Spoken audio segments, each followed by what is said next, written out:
Hey there folks, welcome to another edition of Time About the Movies. Today we're jumping into February of 1989, and we're starting with three films that came out on the third day of February 89. Not particularly ones that are memorable, but noteworthy for several reasons. And we're going to start off with this one, with the film that would be directed by the guy who would eventually direct this year's Best Picture winner, Driving Miss Daisy, Tom Selleck and Paulina Porizkova in Her Alibi. Tom Selleck. How did you do that? I do not like bugs. Paulina Porizkova. She was accused of murder, but the moment he saw her, he knew she was innocent. He became her alibi. Falling in love with a beautiful woman can be murder. I'm sorry. Just shut the engine off.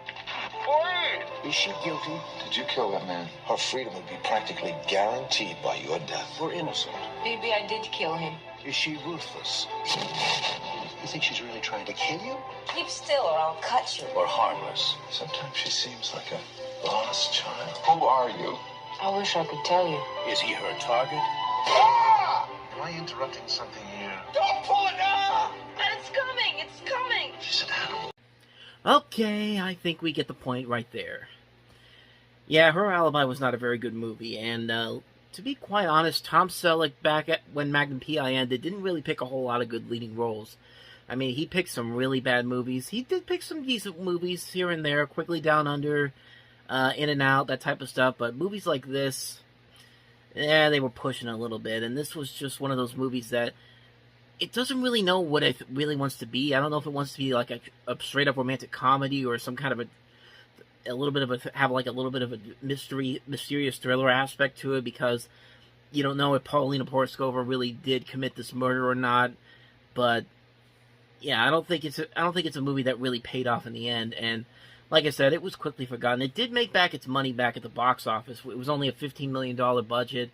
Brought back $18 million, so it wasn't a gigantic failure for him, but for Tom Selleck as an actor, but it's not one of those movies that's automatically memorable for him, and you could probably see why in that trailer. There's a lot of those moments in there where it's just like, yep, these are the type of moments you would get in a movie like this. So, forgettable movie, on to the next one. And it's a comedy with John Candy, so hopefully we'll get something better than this.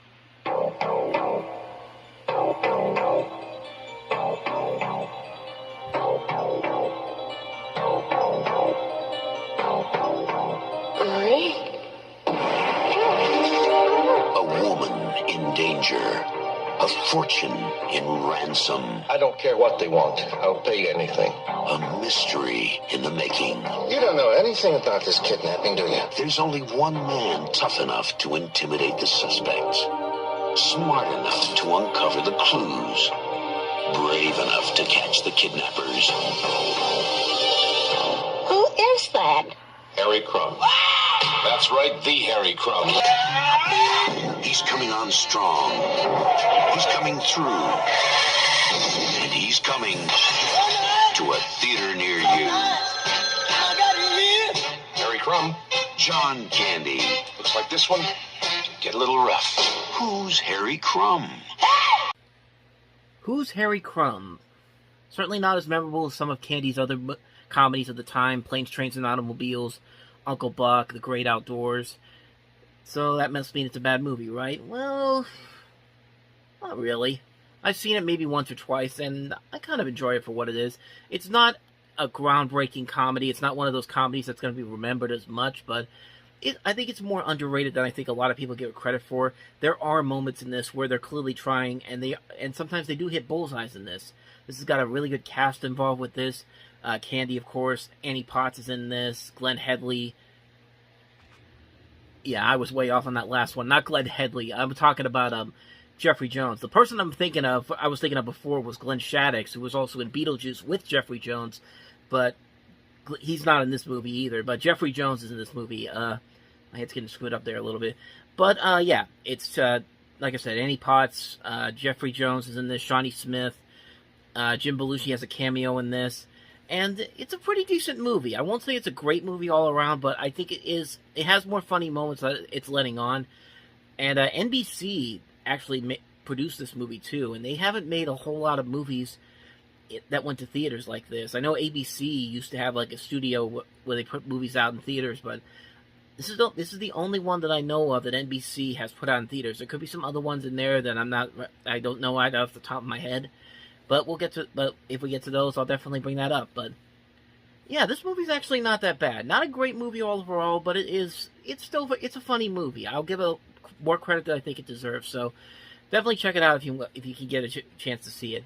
Let's move on to the last movie featuring Charles Bronson, Kinjit, Forbidden Subject. Is a world of shadow and darkness. She's worth about grand a week, man. Put her on the streets. A world you never see. We have a 14-year-old brought in last night. Been in town 72 hours. Gang raped, abandoned. A realm of secret appetites and hidden passions. She wasn't enjoying. Why didn't she cry for help? Because of shame. A realm where nothing is taboo. It was Duke who put you out on the street. He made you turn tricks. Duke was good to me. Charles Bronson. Everybody, on the floor, now! Kinjite, Forbidden Subjects.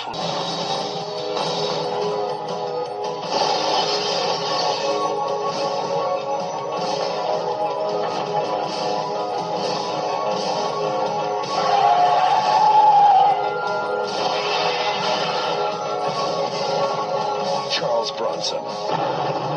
That's justice. Kinjite, Forbidden Subjects. Or Kinjite, Forbidden Subjects. I'm gonna mispronounce stuff all the time on this here. Like a couple weeks ago, I thought Tequila Sunrise was Tequila Sun Hill, and just now when I said about Jeffrey Jones being in this and all that kind of stuff, yeah, I'm gonna screw up a lot on here. So, yeah, this is Kinjite, Forbidden Subjects. This is Canon Films. Charles Bronson's in this. The director, J. Lee Thompson, him and Bronson have worked on 9 films together. This is the last one they worked on. They've done stuff like St. Ives and many of the Death Wish movies. And not a good one to go out on. I mean, there's a lot of stuff in here that could make for some interesting subject matter, some interesting things that could have been involved in this, but it's pretty much what you expect from Canon Films. It's a little cheesy, a little too corny. Maybe the most memorable thing about this movie is the scene where Charles Bronson gets the guy to eat his own watch.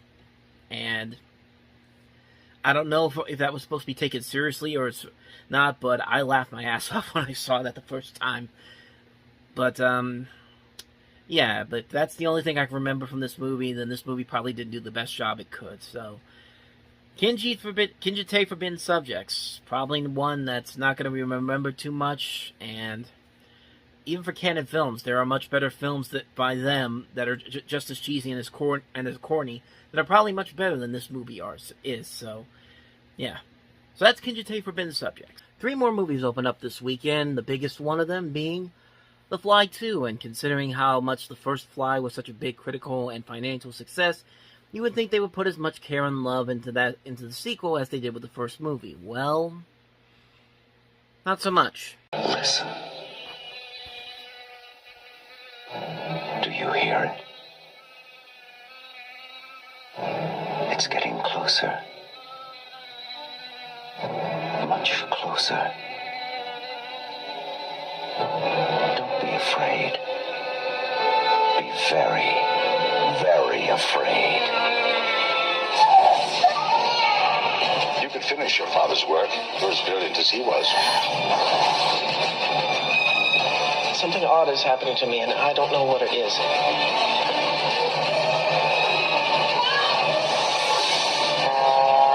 It's getting worse.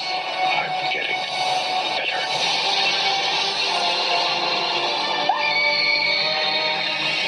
The Fly 2. Like father, like son. Yeah, that last shot alone pretty much tells you that this is definitely a major step down from the original The Fly. Like, David Cronenberg's original Fly remake still holds up to this day. There are still special effects that are used in that movie that still hold up almost 40 years later. It's just such a great movie. Jeff Goldblum is fantastic in it, so is Gina Davis. And this is nothing but a retread of the original film. They didn't have anything new to do here, and they thought they could be tricky and have one of the guys who worked on the special effects on The Fly, directing this movie, and it just didn't work. Even with guys like Mick Garris, Frank Darabont, notable names on the script for this. This is just a mess of a movie all around. Like, you can tell the special effects are very sloppy this time around. You can tell that they're just reusing the same story from the first movie. There's just nothing here. There's nothing about this movie that makes me want to say, yes, this is one I want to see in a sequel to The Fly, but it's nothing but a remake of the first movie, and that, not even a remake of the first movie, the remake of the remake. So, yeah, The Fly 2 was not a very good movie. I'd say definitely hard pass. So let's go to the next movie, which is Cousins from director Joel Schumacher. I want to make a total... This occasion's more than a wedding. It's a, well, it's a love story. Larry, I'm touched. The Kaczynskis and the Costellos would like to invite you to one of their family affairs. I'm taking my present back. Do you still have sex? Really? You miss it? Yeah. Oh, God. I love you, Edie. Your grandfather is about to marry the Bermuda Triangle. Don't do anything you'll regret. You've got only one life to live.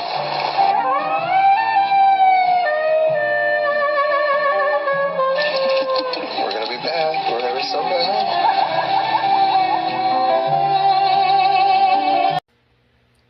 So as you can tell, this is an ensemble piece. It's got people that you know. Ted Danson's in this, Isabella Rossellini, Sean Young, William Peterson, Lloyd Bridges. And like I said, it's directed by Joel Schumacher. It's a remake of a French comedy from the 70s called Cousin Cuisine. And I don't know much about that movie. I'm only just going off of what I've seen from here. And it's alright. I mean, it's not a great movie all around. It definitely has a lot of flaws to it, but it wasn't that terrible. I mean, it could have been a lot better, honestly. You can tell that there could have been some elements there that maybe that are working, but there are more elements here that don't work. It's a very mixed bag movie. The performances, I think, are very good here. Like, Ted Danson, I think, is very good here. So is Isabella Rossellini and Lloyd Bridges. And, yeah, it's just okay. I mean, I don't think it's anything groundbreaking or anything that spectacular. It's quickly forgettable, really. If maybe a better script would have worked better in this situation, but as it is, it's perfectly fine for what it is. It's not something I'm going to watch again on repeat, but it was fine for what it is. So let's go ahead and get to the last movie, Gregory Hines starring in Tap. I started to move with it. You're a quitter. Always been a quitter. What has he been now, 2 or 3 years? He came that close to being a star. You screwed up yourself. Did you see that Max is back? I am. What is it, Max? Money? I'm not like my father. I'm not winding up with nothing. You're just too angry and stubborn to see what's right in front of you. It's not even tap dancing. I just thought you might be interested in seeing what the real stuff looks like. I don't do it like everyone else. Remember?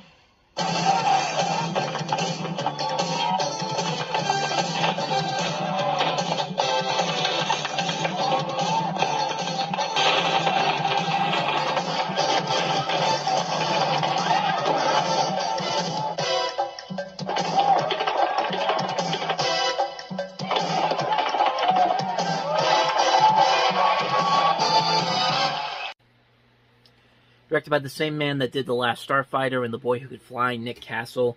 This movie is also notable for being the last movie that Sammy Davis Jr. was in theatrically before he passed away in 1990. And, I thought the movie was alright. Again, it's like Cousins. It's a movie that has some moments in there that work. I like the choreography, I like the dancing scenes. But as far as the story goes, there's not really a whole lot there to work with. And I think Gregory Hines has done a lot better movies than this one. He's been in The Cotton Club, Running Scared, White Nights, and this movie in particular was just okay. Like, I don't have any real hate towards it. It's kind of like, it's just like Cousins. Like, I looked at it and it's just like, I thought this was alright, but I'm instantly gonna forget it as soon as I'm done watching it. So, Again, not a terrible movie, but not one I'm going to watch on repeat over and over again. So, that's Tap right there. We're moving right along as we get to the weekend of February 17th, 1989. And this is when we're starting to get some of the good stuff back in theaters again. We've had a couple of weeks where we haven't had necessarily bad movies for the most part. We've had mostly forgettable movies, but most people forget that we used to live in a time where this is usually the time of the year where the real good stuff starts to come out again, and this weekend is no exception, because 5 movies opened up, and most of them were actually really good movies. So let's go ahead and take a look at what I'm talking about. We'll start off with Tom Hanks in The Burbs from director Joe Dante. All Tom Hanks wanted was a quiet vacation at home. This is what I need, Carol. I need this. Welcome to Mayfield Place. A typical street in the burbs. Morning, Walter. Where nothing much ever happened.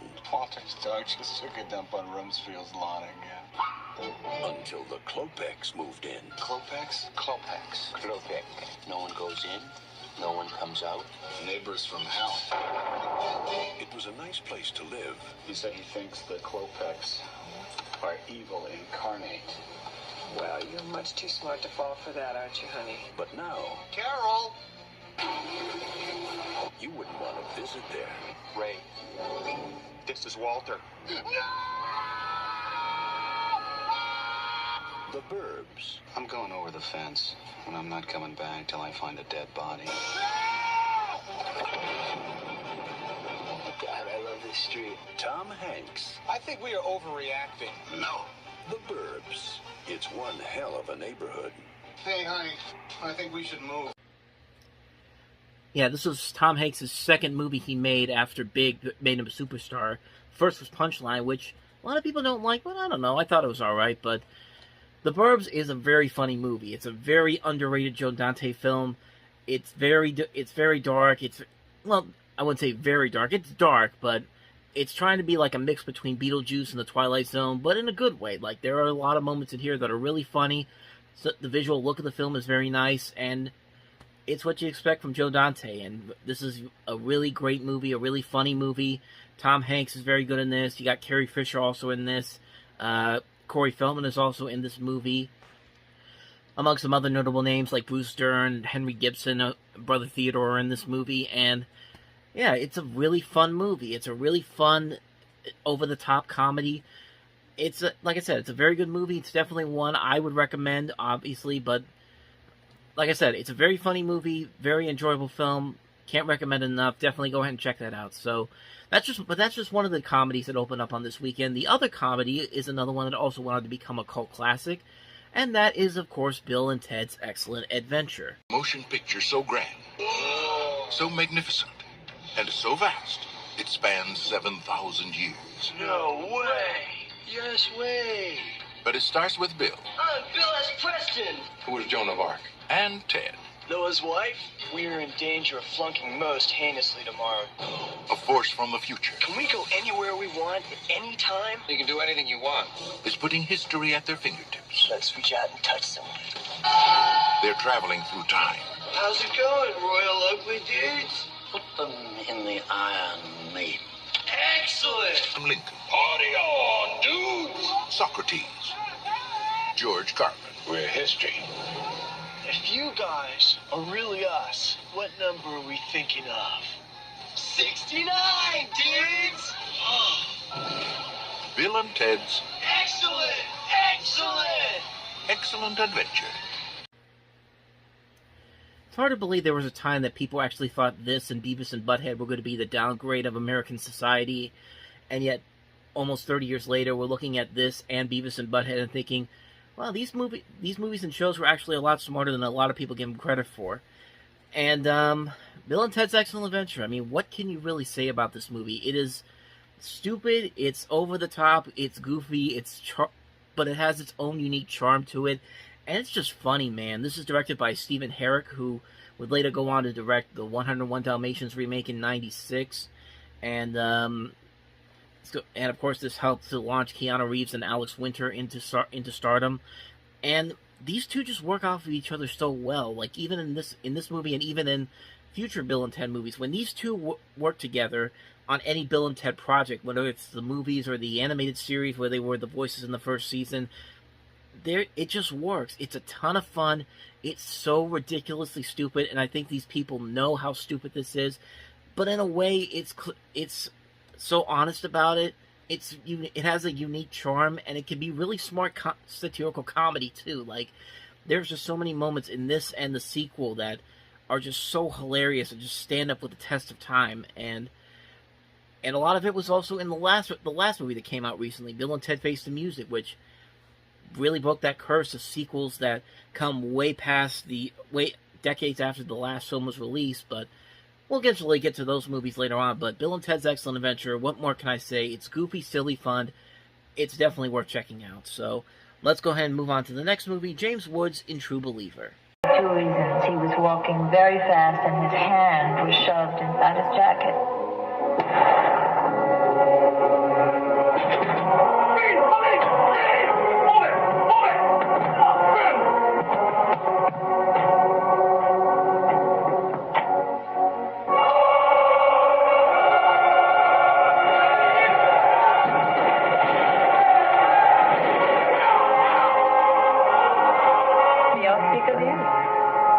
They all say the same thing.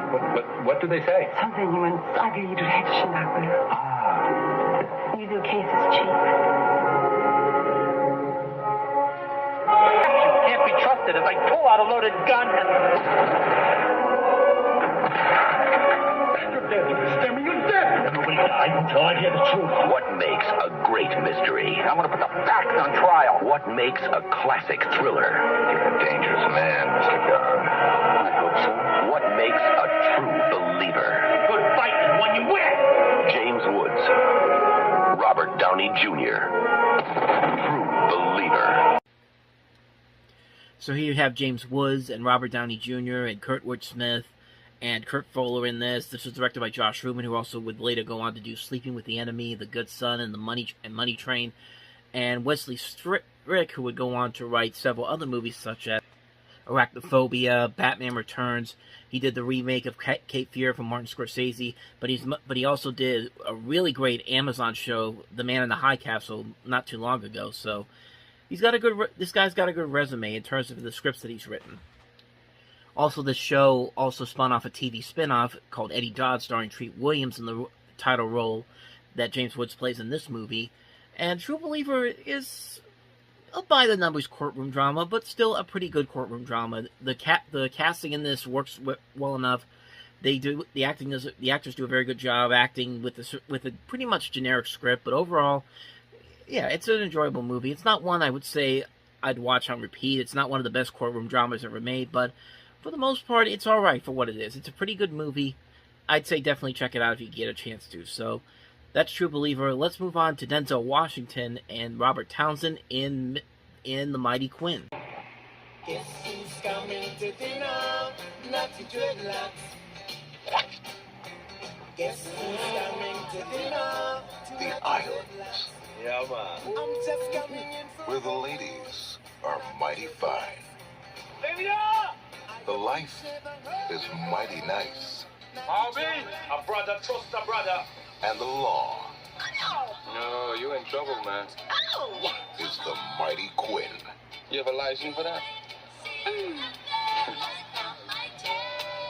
Where most people go to play, Somebody call the police! he goes to work. Denzel Washington is Police Chief Quinn. I'm in the way. Robert Townsend is Morty. When there's trouble in paradise, you ain't seen nothing like the mighty Quinn. Quite possibly one of Denzel Washington's most underrated movies. This is a movie that was just coming out when Washington's star power was about to take shape. This came out the same year he starred in Glory, which won him the Best Supporting Actor Oscar the following year. He also did another movie shortly after this called Mississippi Masala, which a lot of people don't really talk about, but it's another really good movie. And I've said in the past before, I consider Denzel Washington to be one of the great living actors right now. I personally think he's my favorite actor working right now. And movies like this is it's part of the reason why. Like, this movie is amazing. This is a really good movie. It's a mystery, it's a comedy, it's a buddy movie, it's a spy thriller, it's a musical. It's all of that rolled into one, and it makes for a really enjoyable movie that not a lot of people really talk about, but when you see it, it just works, man. It's a really enjoyable movie.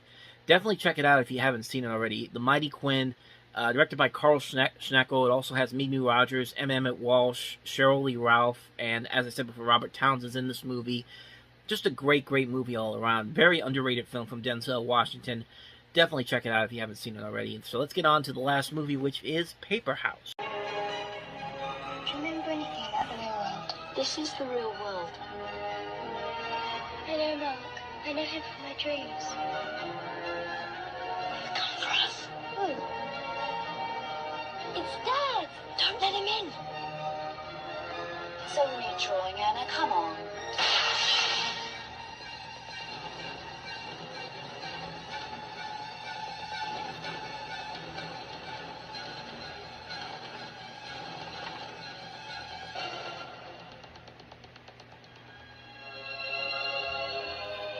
Picture yourself in the paper house.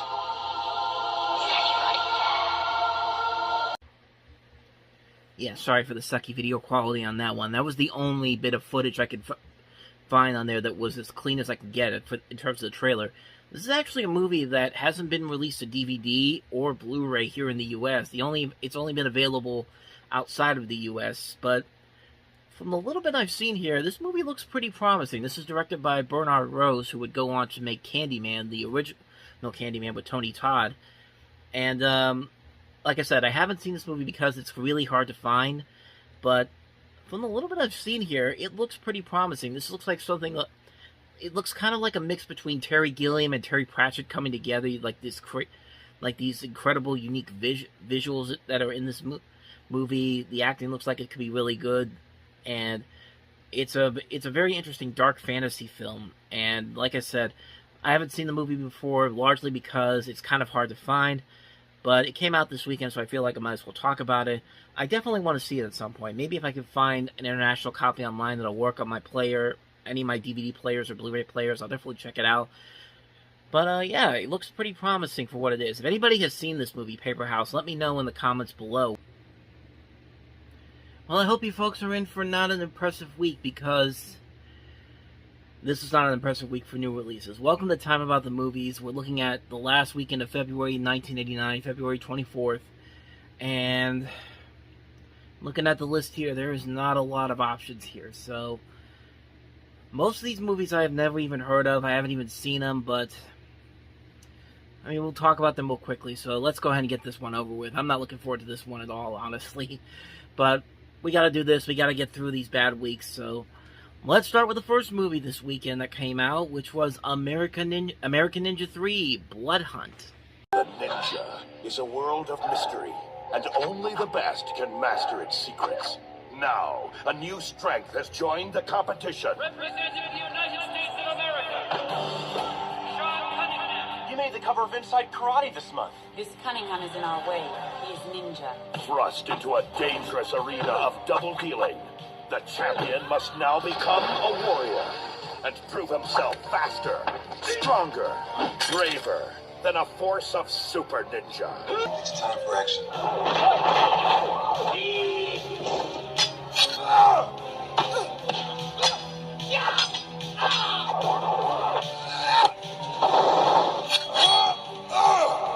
Steve James, Marjo Gortner, and introducing David Bradley as the American Ninja. Now the power is in his hands.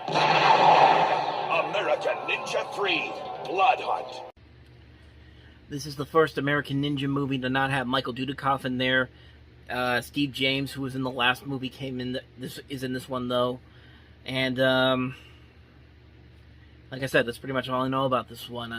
I haven't seen any of the other American Ninja movies. None of them were really up to. They weren't movies that I was really looking to watch at some point. But I mean, it looks like you get what you get here: martial arts movie, action, all that kind of stuff. I told you this was going to be a lousy week to talk about stuff, because literally all the movies that are listed on here are movies that I've not seen or even heard of. But I mean, American Ninja 3, I guess what you get here, even though you don't get Dudikoff back in this one. I'm trying to look. There's actually 2 more American Ninja movies that came out after this, so yeah.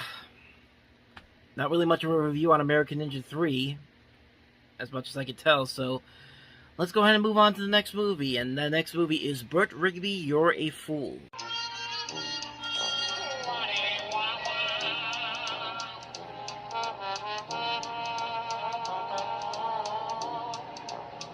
Hey, it's something daring. The Continental is a way of dancing that's really ultra new. That's to be subtle.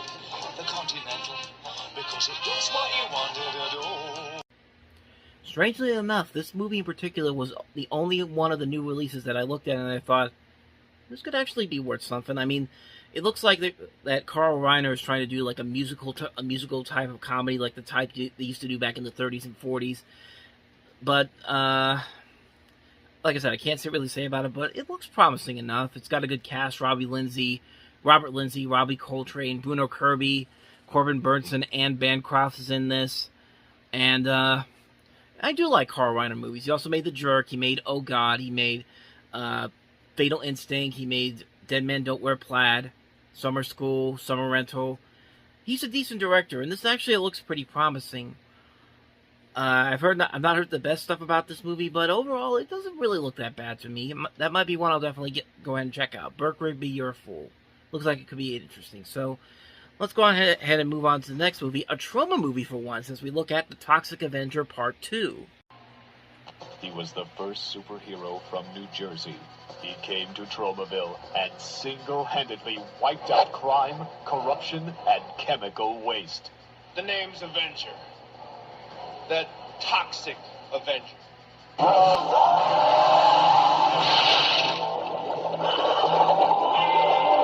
He's coming soon.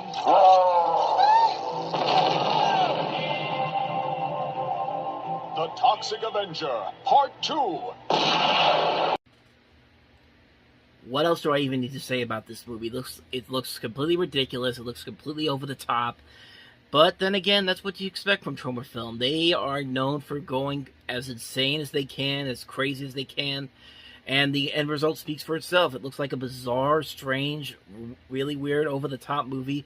But it could also be one of those hilariously bad movies. I mean, like I said, it's Troma Films. You kind of expect this stuff from Troma Entertainment and Lloyd Kaufman. And this definitely does look like that. Honestly, it does look like a ton of fun. It definitely looks like something that if I was ever to get involved with Troma or want to review their movies, this would definitely be something I'd be most interested in taking a look at some point. I'm not going to criticize it for anything, because it's obviously they know what they're doing, and it looks like it could be a ton of fun. So, there you go, Toxic Avenger Part 2. Now on to the next film, High Hope.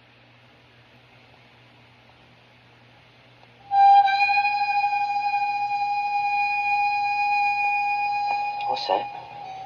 It's a cactus, isn't it? Oh, guess what his name is? Dunno. Thatcher. Because he's a pain in the arse. Prongs you every time you walk past it. That bit's Dennis. Is it? That's Bollock. Dick, Turd, Brains. That's Willie, that's Knob. They've all got names. This is Mike Leigh, who would later go on to direct such films as Naked, Secrets and Lies, Topsy Turvy, Vera Drake. Just some notable movies from him, but this one doesn't look too bad either. This one actually looks kind of interesting. Heard a lot of good things about this movie from the few reviews that I saw from it, and I don't know, could be promising enough. Could be an interesting movie. The performances look pretty good. The visuals look very nice for the time period. Again, I can't really comment on it because I haven't seen the movie, but yeah, could be decent enough. And now let's get on to the last movie, which, when I saw the title for this next movie, I thought it was like a Cannonball Run-esque type of movie, like a Smokey and the Bandit or Mad World type of movie, where like you had all these. It's going to be like an ensemble piece of comedy and all that. Boy, was I wrong when I looked at the trailer for Pow Wow Highway.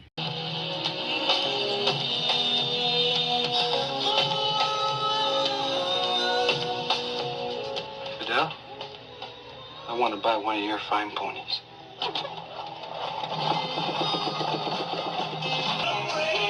Ready, Red Ball? Robert?